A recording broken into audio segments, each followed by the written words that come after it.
Hallo und herzlich willkommen zu Bloßfechten. Today we will talk about the tricky treatises.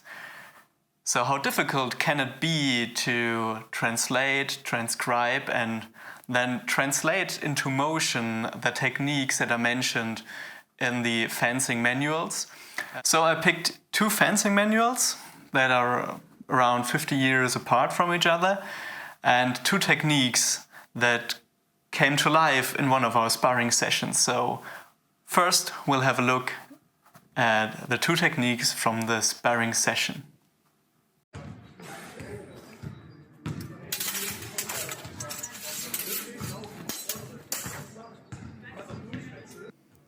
You already recognized the Twerhau at the end. So what is this kind of technique you're seeing here?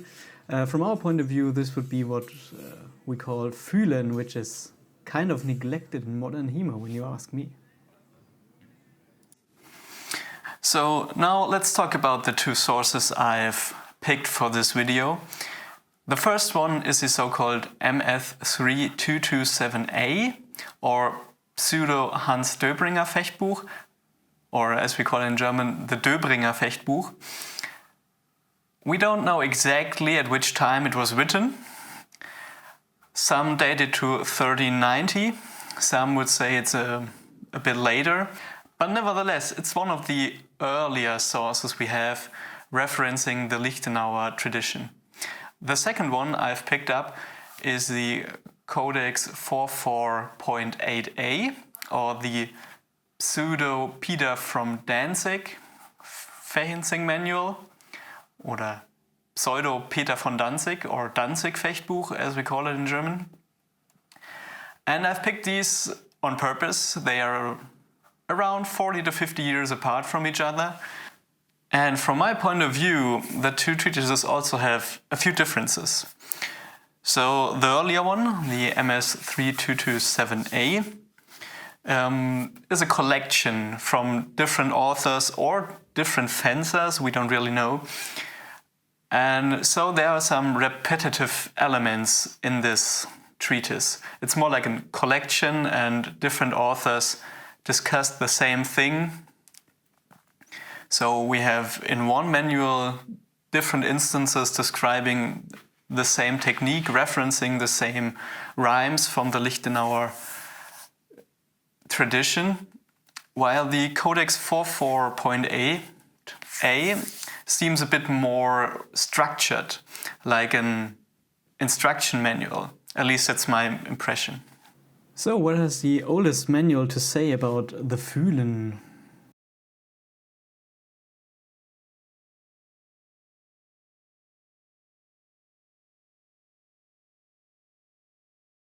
So if you need more time for the reading, you are welcome to pause and read for yourself in silence.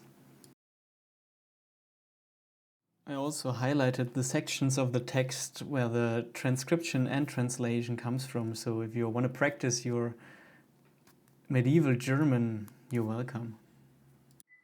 And as I mentioned, this treatise has several sections from probably different authors. Here's another section from the same manuscript describing somehow similar techniques.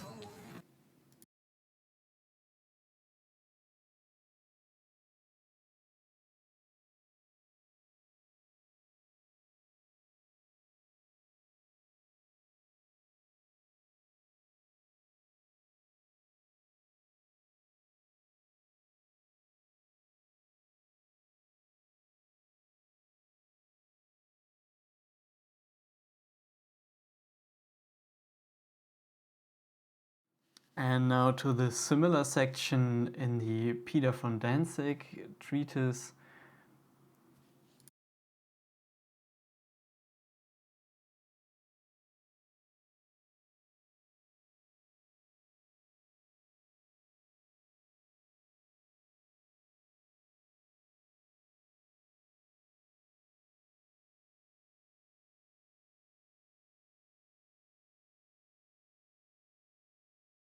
A few general considerations about the translation I'm about to use. Of course, I looked it up on wiktenauer to start with the English translation to give to you. and it's mostly the translation provided by Michael Chidester, which is a very good starting point. And I don't want to criticize the translation done by Michael Chidester. I just want to keep in mind that this translation is just one possible translation for many instances of the texts.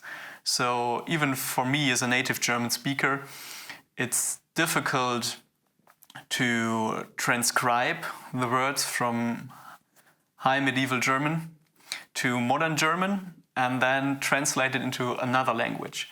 So there are several steps we have to take in order to make it understandable in the English language, and there can be difficulties, or there are many ambiguous words used that can be understood in different ways. So it's not that there's one wrong and one right translation. They are just different possibilities to translate these treatises. And in some instances it's just nitpicking on different words, but there are some important ambiguities that we have to talk about when reading these treatises. So there may be differences that are there on purpose. There may be differences that just occurred with the changing language over the years, but we simply don't know in every instance if it's on purpose or not. So in many instances where the one treatise uses Vorschlag, the other treatise uses the term zufechten. And in combination of the two treatises, we assume that these words are used interchangeable, and from the German zufechten, so to fence towards something or someone, we assume that also Vorschlag means to fence first, so to make the first move. So we assume that they are used in the same fashion because they are used in the same places, but maybe there was an intended difference in the meaning of these words. So maybe the scribes of the later treatise of the 44.8a had something in mind and changed the words on purpose because they meant something different for them. But it's very hard for us to get behind the meaning 500 to 600 years later. Also, I love to talk about one technique in detail. We're already 5 minutes in, so let's advance to the second part of our about the Twerhau section.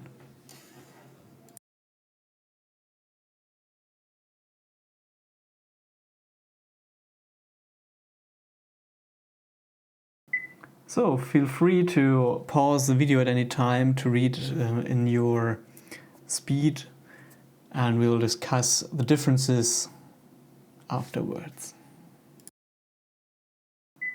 For this section of the book there's only one instance mentioning the Twerhau with a gloss of Lichtenauer. And you can see that the other book is differently structured. It always mentions a short rhyme in the beginning and then explains a certain part of this rhyme in more detail.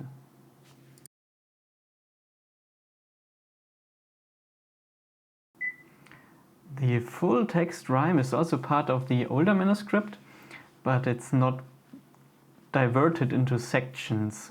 It's given in full length and then there is a gloss on it.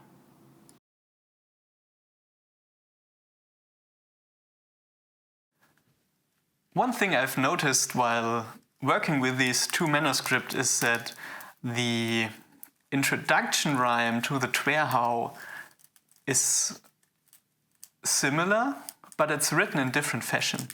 So if you would read it out loud, it would sound basically the same, but this section shows how the German handwriting was not standardized in the time, or maybe in the regions where the manuscripts were written. So I'll read out the Peter from Danzig version first. Twer benimmt, was vom Tag her kommt. In the Hans Döbringer version, the first rhyme for the Twerhau would read as follows. Twer benimmt, was vom Tag da kümmet. Though all the early treatises up till the 16th century don't really describe the techniques like we would do it in a modern sport book.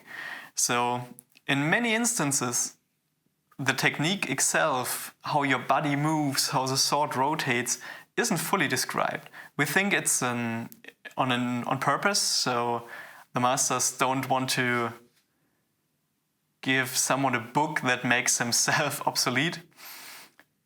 So the book shouldn't be written too well, so you still have to book training from Master Talhofer or someone. And on the other hand, it should give like a fair explanation of the technique.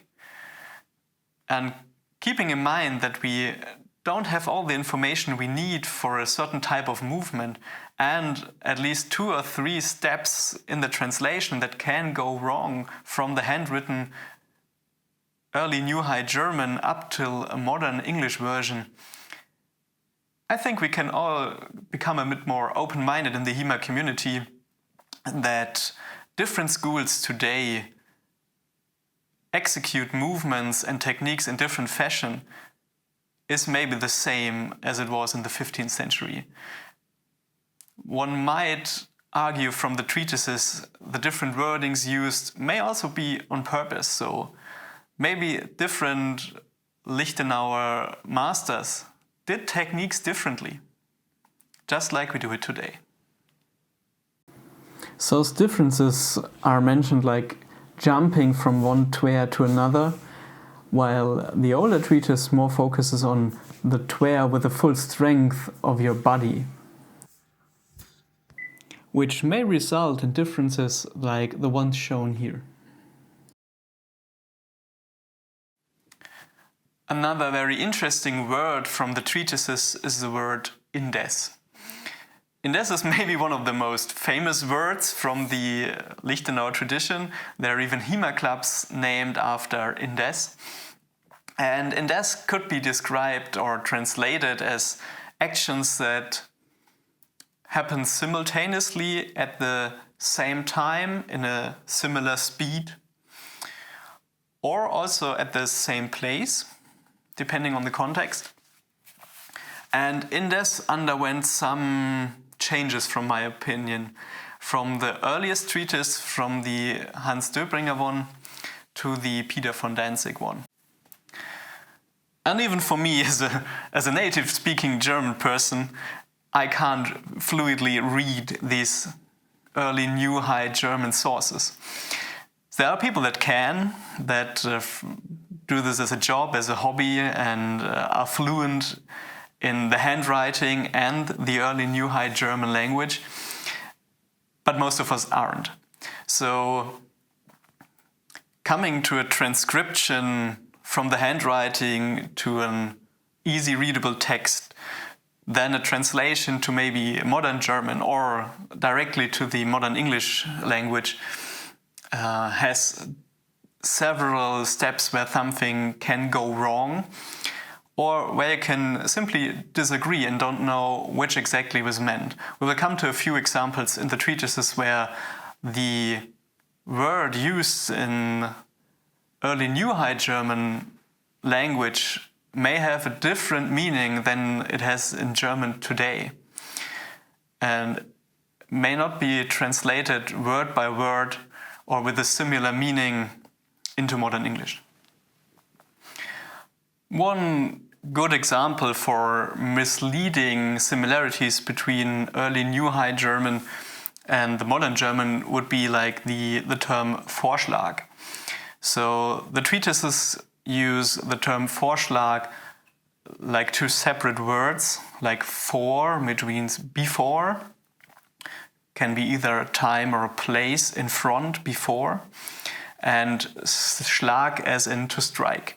So it would be the strike before the first strike maybe. So there are different ways to put this into English language. But today Vorschlag means suggestion. So when we use Vorschlag in a modern German context, we suggest a certain behavior or a certain way to go. And translating Vorschlag in the treatises as a recommendation would be straight up wrong, I guess. So I think none of us would propose a certain action to your enemy before making your strike, right? So in conclusion, my opinion as a native German speaker and hobby HEMAist would be to use more of the German nouns and subjects in their German form, you could say. And in some cases it may even be necessary to say from which treatise you're coming from when talking about these terms. They are not used in the same fashion in like the two treatises I've highlighted in this video, and there are many more after this coming to the Maya tradition, and language changes. So with the changing language and the changing treatises, all these words like Indes, Vorschlag, they are not even mentioned in all of the treatises. They are not treated in the same fashion in all of the manuscripts. So maybe it's worthwhile to use these terms in their German form more carefully. And also be careful when coming to the English translations. It's very difficult to translate, and don't nitpick the English words. There are wonderful free translations out there that are a beautiful start to recreate the techniques, but always keep in mind there may be other options to translate and other versions to read, and we can't possibly know which kind of intention the scribes had in the 15th century to use certain words and if we translate them right. Thanks again, and have a nice day.